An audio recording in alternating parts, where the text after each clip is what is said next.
welcome to the deep dive. Our mission today is to really equip you with one of the most powerful psychological tools out there for understanding, well, everything: success, failure, your potential. We're going to get deep into the two foundational mindsets. They're called fixed and growth, and how these invisible beliefs really dictate your life. Yeah, and what we're looking at here is the cornerstone of Carol Dweck's research. And this isn't just, self-help stuff. It's actually rooted in this really profound psychological tradition that says people's core beliefs, even the ones they're not aware of, have this sheer power to determine what they want and ultimately whether they succeed. And the whole thing, the research, it didn't start where you'd expect. Not with, like, star athletes or Fortune 500 CEOs. It actually started with a completely unexpected observation. With kids. With 10-year-old children who were facing really difficult puzzles. She was looking for signs of failure, maybe frustration, but what she found was something else entirely. That's the real aha moment, isn't it? I mean, you expect tears or for a kid to just give up when a task is too hard. Instead, one boy, he's confronting this puzzle that's way beyond his grade level. He pulls his chair closer, rubs his hands together, and just shouts, "I love a challenge." Wow. And another one, who's struggling but totally into it, leans back and says, I was hoping this would be informative. Informative. Yeah. That's incredible. So they didn't see the hard puzzle as, like, a verdict on their intelligence. Not at all. It was a chance to upgrade their own system. Yeah. And that shift in perspective, that immediate embrace of difficulty, that was the key, wasn't it? That was the insight that unlocked this entire study of mindsets. Okay, so let's start at the foundation. For centuries, we've been kind of locked in this nature versus nurture debate. Right. Always arguing whether human differences, boil down to things you can't change, like genes, or historically, even the shape of your skull. Which is wild to think about now. It is, or if it's all about your background, your training, your opportunities. And what's so interesting is that even the people who seem to be on the fixed side of that argument often weren't. Like Alfred Binet. The inventor of the IQ test. Exactly. For so many people, the IQ test became the ultimate, fixed measure of your potential. But that's a huge misconception. Binet actually designed the test with a profoundly growth-oriented goal. You're kidding. Not at all. He wanted to identify children who were falling behind, but not to label them. He wanted to do it so that educators could create new targeted programs to help them. He genuinely believed that intelligence was, malleable. You said it explicitly, and I find this quote just absolutely profound. He said, "With practice, training, and above all method, we managed to increase our attention, our memory, our judgment, and literally to become more intelligent than we were before." And that's it. That's the intellectual foundation for the growth mindset right there. So that belief system, that's the dividing line. That's the whole thing. The fixed mindset operates on this premise that your intelligence, your talent, your basic qualities, they're just fixed traits. That's it. You get what you get. And if you live in that world, success is about one thing: validating yourself. You spend your life trying to prove you're already smart enough, already talented enough. Which means every single challenge becomes this high-stakes performance review. You're constantly judging and, being judged. But the growth mindset is the complete opposite. It's the belief that your basic qualities are just starting points. They can be developed through dedication, through hard work. So it changes the whole definition of success. It totally changes the game. Success in the growth world isn't about proving you are smart. It's about stretching yourself to learn something new. It's about mastery, not validation. Okay, but let's be real for a second. Surely some people are born with more natural talent. Mozart, Tiger Woods. How does the growth mindset account for that? Well, it doesn't deny talent. That would be silly. But it puts it in context. The growth mindset just emphasizes that a person's true potential is, unknown. It's unknowable. So innate ability gets you to the starting line, but it doesn't run the race for you. Exactly. And that makes perfect sense when you look at the anecdotes. I mean, Charles Darwin and Leo Tolstoy were apparently considered pretty ordinary kids. And Ben Hogan, one of golf's greats, he was famously uncoordinated as a kid. And Cindy Sherman, the photographer, failed her first photography course. Completely. The starting line doesn't determine the finish line. It just shows you where the work has to begin. So I've got the core principles down, but where do these abstract beliefs really, hit the road? Where does it get real? It gets real in high-pressure situations, especially when we face setbacks. Okay, so let's run through that scenario from the research. Imagine this. Yeah. You get a C+ on a big midterm. Then you get a parking ticket on the same day. The worst. And to top it off, Your best friend kind of brushes you off when you call to complain. Hmm. It's just a bad day, right? Right. But the reaction is profoundly different depending on your mindset. For someone in a fixed mindset, that string of, non-catastrophic events creates an immediate identity crisis. Yeah. They catastrophize So they leap straight to self-condemnation. immediately. The internal monologue is, I'm a total failure, I'm worthless and dumb. The external events are seen as undeniable proof of their internal unchangeable flaws. And so what happens? What are the results of that thinking? Well, their coping mechanisms are just paralyzing and avoidant. The research shows they might think, I'm just going to stay in bed, or I'm going to get drunk, or even I'll go pick a fight with someone. Wow. So the fixed mindset creates this utter paralysis from what should just be a few routine setbacks. They aren't coping with the events themselves. No, they're coping with the shame of being judged a failure. Okay, so what about the growth mindset reaction to that same bad day? They see the same events, but they immediately pivot to action. I mean, there's stress, of course, but the internal dialogue is direct. It's actionable. Things like, okay, I need to try harder in class, or I have the rest of the semester to pull my grade up. Exactly. They resolve to pay the ticket.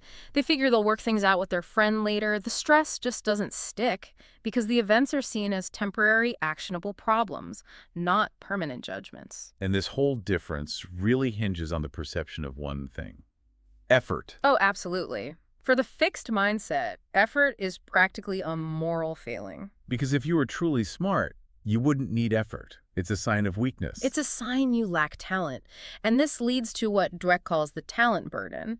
It forces people into some deeply counterproductive behavior. The fixed mindset will actually make you skip critical learning opportunities if there's any risk of exposing a flaw. Wait. So the fear of looking stupid actually makes you turn down a chance to learn something you need. Yes, it's incredibly pervasive. And there's this really stark example from a study at the University of Hong Kong. Okay. They looked at students who needed to improve their English. The students with a growth mindset, they jumped at the chance to take the course. They saw success as just about learning. But the fixed mindset students... According to the research, they were not very interested. No way. They were putting their academic progress, maybe even their future careers, at risk, just because they were unwilling to expose a deficiency. They chose to feel smart in the short run. So they sacrifice future competence for immediate self-image. That's it. And that dynamic, it extends into every high-stakes part of our lives, even our most intimate relationships. Right, so think about what each mindset would look for in, say, an ideal partner. Well, the fixed mindset person needs a partner who, what?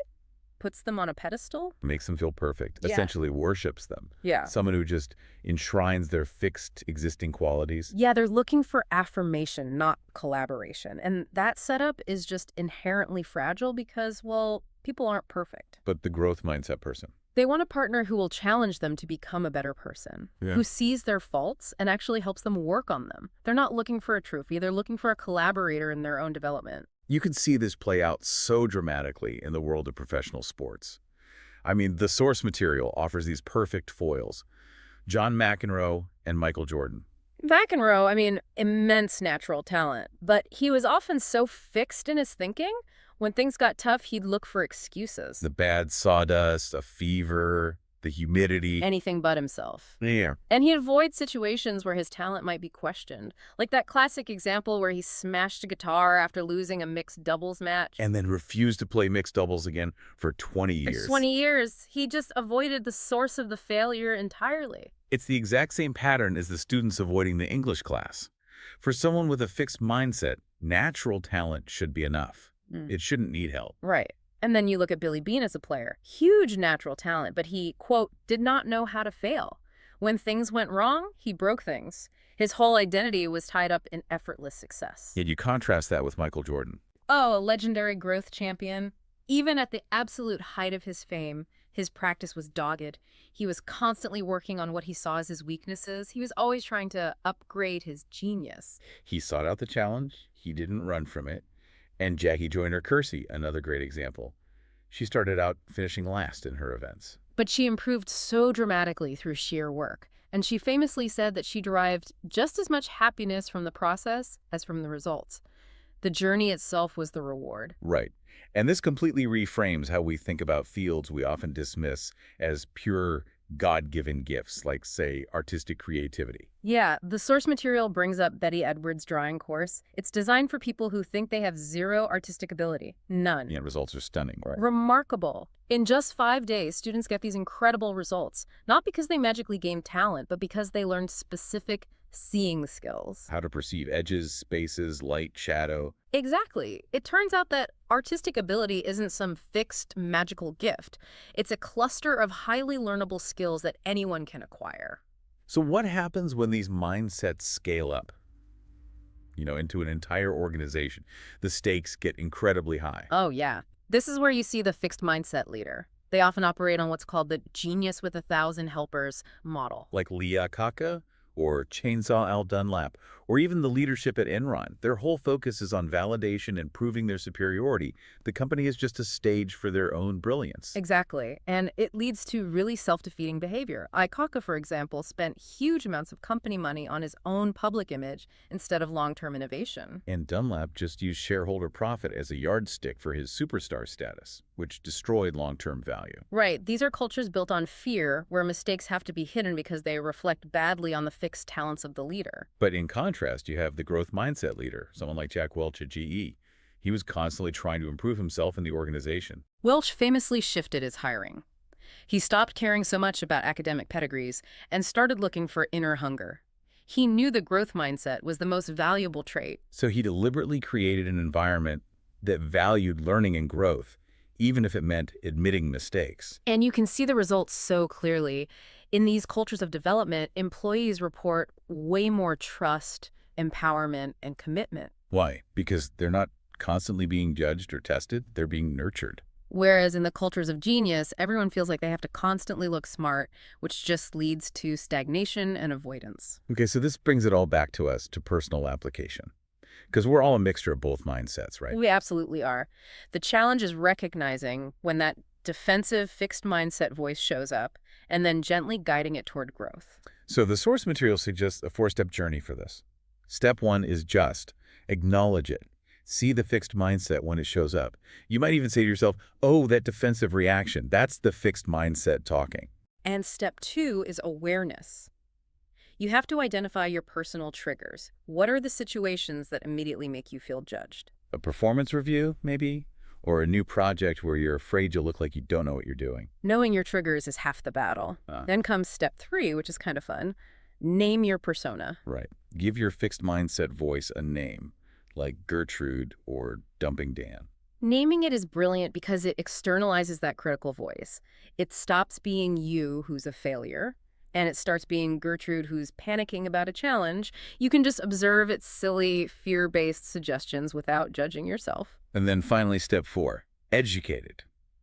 You take that persona on the journey with you, so when it shows up and says, don't take that class, you might look dumb. You can thank it for its input, but then you choose the growth action anyway. You move forward, you learn from the setback, and you gently teach that fearful inner voice a new way of thinking. So the ultimate choice for you, the listener, is pretty profound. Do you want to live in a world of fixed traits, where success is only about validation and failure is a total condemnation? Or do you want a world of changing qualities where success is about stretching yourself and failure is just an opportunity for growth? That choice determines the entire environment you create for yourself and for everyone around you. It reminds me of that brilliant travel anecdote. Oh, the one about France and Italy? Yeah. In France, when they're nice to you, you feel like you've passed a test. But in Italy, there is no test. There's just acceptance. So think about that. Which environment are you creating for yourself and for the people you lead? Are you setting up constant tests they have to pass to prove their worth? Or are you offering acceptance and room to grow? So for this week, try to identify just one of your personal triggers. And here's the final challenge for you to mull over. What aspect of your life, maybe a talent, a relationship, a professional challenge, what have you been avoiding because you're afraid of exposing a flaw? And what is the first small step you can take this week to approach that one thing from a growth mindset perspective? Because remember, the mindset is the starting point for change, but you have to decide where to apply that valuable effort.